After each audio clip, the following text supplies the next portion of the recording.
بسم اللہ الرحمن الرحیم۔ تاریخ کی کتابوں میں قوم عاد دو قوموں کو کہا جاتا ہے، عاد اولا اور عاد ثانیہ، اور ان دونوں میں 100 سالوں کا فرق لکھا گیا ہے۔ عاد ثانیہ کو قوم سمود کہتے ہیں اور قوم سمود کی طرف حضرت صالح علیہ السلام مبعوث ہوئے، جبکہ ہماری آج کی ویڈیو کا مرکز عاد اولا یعنی قوم عاد ہے، جن میں اللہ پاک نے حضرت ہود علیہ السلام کو پیغمبر بنا کر بھیجا۔ سب سے پہلے تو بات کرتے ہیں کہ حضرت ہود علیہ السلام کی قوم یعنی قوم عاد کہاں آباد تھی۔ دنیا کے دو مشہور سمندروں یعنی بحر عرب اور بحر احمر کے درمیان عمان، حضر موت، بحرین اور مغربی یمن تک ایک وسیع صحرا ہے جس کو صحرائے الاحقاف کہتے ہیں۔ تاریخی حوالوں سے الاحقاف ہی قوم عاد کا مسکن بتایا گیا ہے۔ کبھی یہ علاقہ بہت شان و شوکت اور سرسبز و شاداب ہوا کرتا تھا، لیکن اب ایسا صحرا بن چکا ہے کہ بڑے سے بڑا مہم جو بھی قدم رکھنے سے ڈرتا ہے۔ اس موت کی اور وحشتناک وادی میں قدم رکھنا خودکشی کے مترادف ہے۔ خوش ریت کے ایسے بلند و بالا ٹیلے ہیں کہ اگر کوئی چیز ان میں گر جائے تو وہ لمحوں میں غرق ہو جائے۔ بے شک یہ صحرا اللہ پاک کے عذاب کی ایک بہت بڑی نشانی ہے۔ کسی زمانے میں یہ علاقہ سرسبز و شاداب باغات، ٹھنڈے پانی کے چشموں، آبشاروں اور بہت اونچی عمارتوں اور قلعوں سے بھرا پڑا تھا۔ اس علاقے میں اس وقت کی دنیا کی سپر پاور قوم یعنی قوم عاد آباد تھی۔ وہ انتہائی طاقتور اور مالدار قوم تھی۔ تاریخ کی کتابوں میں ان کا قد 40 ہاتھ بتایا گیا ہے اور ان کی اوسط عمر 900 سے 1000 سال ہوتی تھی۔ اللہ نے ان جیسی قوم دوبارہ پیدا ہی نہیں کی، ایسی قوم کے جس میں کوئی بیماری نہ تھی، لوگ بڑھاپا نہ دیکھتے تھے، نہ ہاتھ پاؤں کمزور ہوتے اور نہ ہی ان کی بینائی میں فرق پڑتا تھا۔ کہا جاتا ہے کہ اس قوم کا ایک بندہ ہمارے آج کے دور کے 1000 بندوں سے اکیلا لڑ سکتا تھا۔ یعنی ایسی طاقتور قوم نہ پہلے تھی اور نہ ہی بعد میں پیدا کی گئی۔ قوم عاد کی طاقت کی ایک نمایاں خوبی یہ تھی کہ اگر کوئی مرد عورت کے ساتھ ایک دفعہ ہم بستری کر لیتا تو وہ عورت ایک ہی بار میں حاملہ ضرور ہو جاتی تھی۔ اسی خوبی کی وجہ سے وہ قوم بہت پھیل رہی تھی۔ اللہ پاک قرآن مجید فرقان حمید میں فرماتا ہے، ان جیسی کوئی قوم اور ملکوں میں پیدا نہیں کی گئی۔ ہود علیہ السلام کو یاد کرو جبکہ اس نے اپنی قوم کو احقاف میں ڈرایا۔ اس آیت میں قوم عاد کے مسکن احقاف کی بھی تصدیق ہوتی ہے۔ قوم عاد میں 13 بڑے قبیلے تھے۔ حضرت علامہ جلال الدین سیوطی رحمۃ اللہ علیہ لکھتے ہیں کہ قوم عاد ایک طاقتور، بہادر اور بت پرست قوم تھی۔ قوم عاد ہی وہ قوم تھی جس نے طوفان نوح کے بعد سب سے پہلے بتوں کی پوجا شروع کی۔ بت پرستی میں پڑنے کے بعد اس قوم نے کفر و شرک اور ظلم کی حدیں پار کر دیں۔ معاشی لحاظ سے وہ قوم ایک سپر پاور تھی، لیکن پھر انہوں نے پتھر کے خدا بنا لیے اور گمراہی، جہالت، بے حیائی، جھوٹ اور زنا جیسے گناہوں میں ڈوب گئے۔ وہ لوگ جب کسی غیر عورت سے زنا کرتے تو زنا کرتے کرتے ہی اس عورت کو مار دیتے تھے۔ انہی بدعمالیوں کی وجہ سے اللہ پاک نے انہی میں سے اپنے نیک بندے حضرت ہود علیہ السلام کو پیغمبر مبعوث فرما دیا۔ ارشاد باری تعالیٰ ہے، اور ہم نے قوم عاد کی طرف ان کے بھائی ہود علیہ السلام کو بھیجا۔ انہوں نے کہا، بھائیو، اللہ کی عبادت کرو، اس کے سوا تمہارا کوئی معبود نہیں، کیا تم ڈرتے نہیں؟ تو ان کی قوم کے سردار جو کافر تھے کہنے لگے، تم ہمیں کم عقل نظر آتے ہو اور ہم تمہیں جھوٹا خیال کرتے ہیں۔ پھر ہم نے ہود کو اور جو لوگ ان کے ساتھ تھے ان کو نجات بخشی، اور جنہوں نے ہماری آیات کو جھٹلایا تھا ان کی جڑ کاٹ دی، وہ ایمان لانے والے تھے ہی نہیں۔ حضرت ہود علیہ السلام مسلسل 50 سال تک اپنی قوم کو واضح و نصیحت کرتے رہے، لیکن ان کی قوم جہالت میں ایسی ڈوبی تھی کہ وہ اپنے پیغمبر کی باتوں پر کان تک نہ دھرتے تھے۔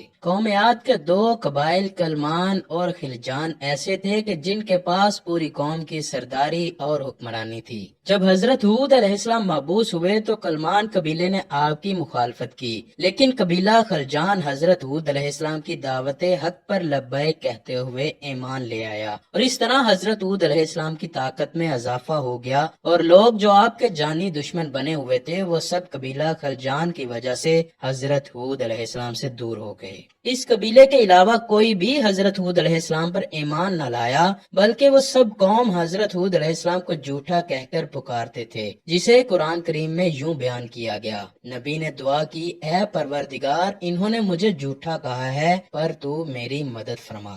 اللہ نے اپنے نبی علیہ السلام کی فریاد کے بارے میں جواب دیا، اے نبی، یہ بہت جلد اپنے کیے پر پچھتانے لگیں گے۔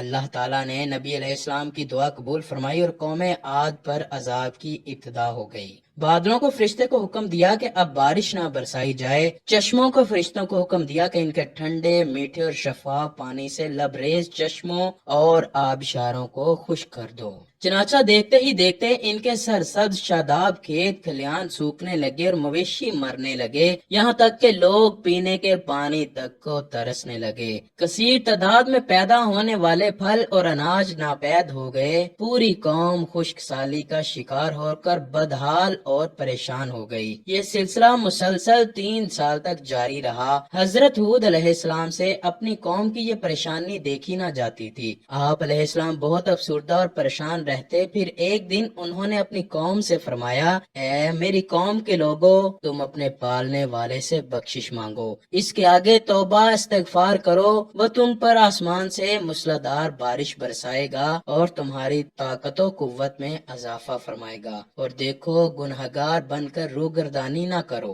حضرت ہود سے پھر ان کی قوم کہنے لگی، اے ہود، تم ہمارے پاس کوئی دلیل تو لائے نہیں، اور ہم تمہارے کہنے سے نہ اپنے معبودوں کو چھوڑنے والے ہیں اور نہ ہی تم پر ایمان لانے والے ہیں، بلکہ ہم تو یہ سمجھتے ہیں کہ ہمارے کسی معبود نے تمہیں اسیر زدہ کر دیا ہے۔ عذاب الہی کے ابتدائی مراحل ہی میں خشک سالی نے قوم عاد کی حالت بدتر کر دی، چنانچہ ان کے سرداروں اور دانشوروں نے اس سے نجات پانے کے لیے مختلف تدابیر پر غور و فکر شروع کر دیا۔ دوستو، قابل ذکر بات یہ ہے کہ پہلے والی قوموں میں مشہور تھا کہ جب بھی کوئی مشکل کسی بھی قوم پر آتی تھی تو وہ بیت اللہ شریف کا ہی رخ کرتے تھے، جس سے ان سے وباؤں کا خاتمہ ہو جاتا تھا۔ قوم عاد کے بزرگوں نے بھی فیصلہ کیا کہ بیت اللہ جایا جائے، چنانچہ 90 افراد پر مشتمل ایک وفد حجاز مقدس کی طرف روانہ ہوا۔ مکہ مکرمہ میں اس وقت قوم عمالقہ کی حکومت تھی اور ان کا سردار جرار بن طارق تھا۔ کہا جاتا ہے کہ جرار بن طارق کی بیوی قوم عاد میں سے تھی، اس لیے جیسے ہی قوم عاد کا وفد مکہ شریف پہنچا تو جرار اور اس کی بیوی نے ان کی بہت خدمت کی اور شراب و شباب کی محافل انعقاد کی۔ حضرت امام طبری نے لکھا ہے، تقریباً 1 ماہ تک وہ وفد اپنے مقصد سے غافل ہو کر رقص و سرور کی محفلوں میں مشغول رہا۔ پھر ایک دن جرار بن طارق نے اپنی رقاصہ اور گانے والیوں کے ذریعے سے اشعار میں ان کو یاد کروایا کہ وہ کس مقصد سے حجاز مقدس میں آئے بیٹھے ہیں۔ پھر انہیں ہوش آیا تو یہ لوگ بیت اللہ پہنچے اور رو رو کر اللہ پاک سے بارش کی دعا کرنے لگے۔ ایک دم سے کالے بادل چھا گئے۔ قوم عاد کے لوگ خوش ہو گئے کہ ہماری دعا قبول ہو گئی اور بارش ہونے والی ہے، چنانچہ انہوں نے تیاری کی اور اپنے علاقے احقاف کی طرف نکل پڑے۔ لوگوں کی خوشی کی انتہا نہ رہی تھی جب یہ دیکھا کہ جیسے جیسے وہ وفد اپنے علاقے کی طرف جا رہا تھا، آسمان سے بادل بھی ان کے ساتھ ہی تھا۔ حضرت ہود علیہ السلام نے جب کالے بادل دیکھے تو وہ سمجھ گئے کہ اللہ کا وعدہ پورا ہونے کا وقت آ گیا ہے اور اب یہ لوگ عذاب میں مبتلا ہوں گے، لہٰذا انہوں نے ایک بار پھر اپنی قوم کو مخاطب کرتے ہوئے فرمایا، اے میری قوم، یہ اللہ کا عذاب ہے جو تم پر نازل ہوا چاہتا ہے۔ پھر انہوں نے اللہ کا فرمان انہیں سنایا، نہیں بلکہ دراصل یہ عذاب ہے جس کی تم جلدی کر رہے تھے، یہ ہوا کا طوفان ہے جس میں دردناک عذاب چلا رہا ہے جو اپنے رب کے حکم سے ہر چیز تباہ کر ڈالے گا۔ مگر ان بادلوں کو دیکھ کر بھی جب قوم عاد نے توبہ نہ کی تو حضرت ہود علیہ السلام اپنے ماننے والے ساتھیوں کو لے کر خطیرہ نامی بستی کی طرف ہجرت کر گئے،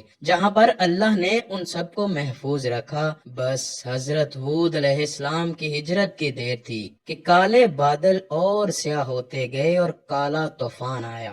قرآن کریم میں ہے کہ اللہ نے تیز آندھی کا یہ عذاب 7 راتوں اور 8 دنوں تک مسلسل جاری رکھا۔ آندھی نے کسی ایک کو بھی نہ چھوڑا، یہ ہر ایک کے پاس پہنچی۔ غاروں کے اندر، پہاڑوں کی گھاٹیوں، چوٹیوں، گھروں، محلات اور قلعوں کے اندر سب کو فنا کر ڈالا، یہاں تک کہ احقاف کا سارا علاقہ صحرا میں بدل گیا اور سارے لوگ اور محلات ریت میں دفن ہو گئے۔ نبی کریم صلی اللہ علیہ وآلہ وسلم نے فرمایا، وہ آندھی جس کے ذریعے سے قوم عاد ہلاک کی گئی، اللہ نے ان پر انگوٹھی جتنی جگہ کے مثل ہوا کھولی تھی، بس وہ ہوا پہلے دیہات میں گئی اور وہاں کے لوگوں اور مویشیوں اور مالوں کو اٹھایا اور آسمان و زمین کے درمیان لے گئی۔ حدیث شریف میں آتا ہے کہ حضرت عائشہ صدیقہ رضی اللہ تعالی عنہا نے حضور نبی کریم صلی اللہ علیہ وآلہ وسلم سے پوچھا، یا رسول اللہ، لوگ تو بادل دیکھ کر خوش ہوتے ہیں کہ اب بارش ہوگی، لیکن آپ کے چہرے پر اس کے برعکس تشویش کے آثار نظر آتے ہیں۔